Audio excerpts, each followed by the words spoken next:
మొన్న యూపీకి చెందినటువంటి కవాడ్ అనే ఒక జవాను సెలవుల మీద వచ్చి మళ్ళీ శ్రీనగర్ విధుల కోసం వెళ్తూ విమానాశ్రయానికి బయలుదేరాడు. ఆ క్రమంలో మేరట్ దగ్గర ఒక టోల్ గేట్ ఉంటే ఆ టోల్ గేట్ దగ్గర ఆగితే ఆ వెహికల్స్ని పంపించడంలో వాళ్ళెవరూ కూడా ముందుకు రాలేదు. అంటే అక్కడ పనిచేస్తున్నటువంటి సిబ్బంది అక్కడ ఏదో ముచ్చట్లు పెట్టుకుంటున్నారు. ఆ వెహికల్స్ ఏమో ట్రాఫిక్లో ఇరికిపోయాయి. వాటిని పంపించడానికి ఎవరో కూడా ఎటువంటి చర్యలు తీసుకోలేదు. దాంతో ఈ జవాన్ అనే అతను కారు నుంచి బయటకు వచ్చి, ఓ భాయ్ కొంచెం ఆ వెహికల్స్ని పంపించండి ముందుకి అని వాళ్ళతో అడిగితే, నువ్వెవడవరా మాకు చెప్పడానికి అన్నట్లుగా అక్కడ సిబ్బంది అందరూ మాట్లాడారు. దానికి ఆయన కూడా మళ్ళీ ఎదురు సమాధానం చెప్పాడు. అలా మాట పెరిగితే అక్కడ ఉన్నటువంటి ఈ 6 కలిసి ఆ కపిల్ కవాడ్ అనే జవాన్ని బయటికి తీసుకొచ్చి ఆ స్తంభానికి కట్టేసి కర్రలతో కొట్టారు.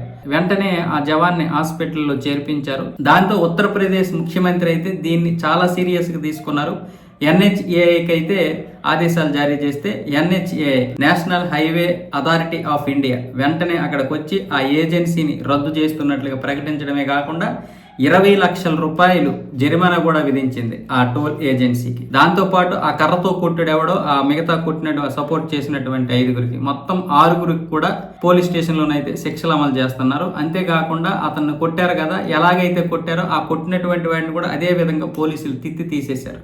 ఇప్పుడు టోల్ గేట్ దగ్గర ఎక్కడైనా ఈ సైన్యానికి సంబంధించి వెహికల్స్ వచ్చినా అలాగే ఈ సోల్జర్స్ వచ్చినా కూడా సెల్యూట్ కొడుతున్నారు. దాని గురించి ఒక వీడియో కూడా ఇప్పుడు వచ్చింది. అది సోషల్ మీడియాలో వైరల్ అవుతుంది. ముఖ్యంగా ఎక్స్లో పోస్ట్ చేశారు దాన్ని. అంటే మొత్తం టోల్ గేట్లన్నీ తీసి పడేశాడు. అంటే టోల్ గేట్స్ అనే కాదు, సైన్యానికి విరుద్ధంగా ఎవరు ఎటువంటి పనులు చేసినా, సైన్యం అనే కాదు సాధారణ ప్రజలకైనా ఎవరికైనా సరే ఎవరి పనులు వారు చేసుకోవాలి. వాళ్ళ విధులకి ఆటంకం కలిగించినా లేదా అన్యాయంగా దాడులు చేసినా ఉత్తరప్రదేశ్ సీఎం యోగి ఆదిత్యనాథ్ అయితే మొదటి నుంచి కూడా ఒక్కొక్కరు తీసేస్తున్నాడు. ఆయన గ్యాంగ్స్టర్లనే ఎన్కౌంటర్ చేసి పడేసి దారికి తీసుకొచ్చాడు. వీళ్ళంతా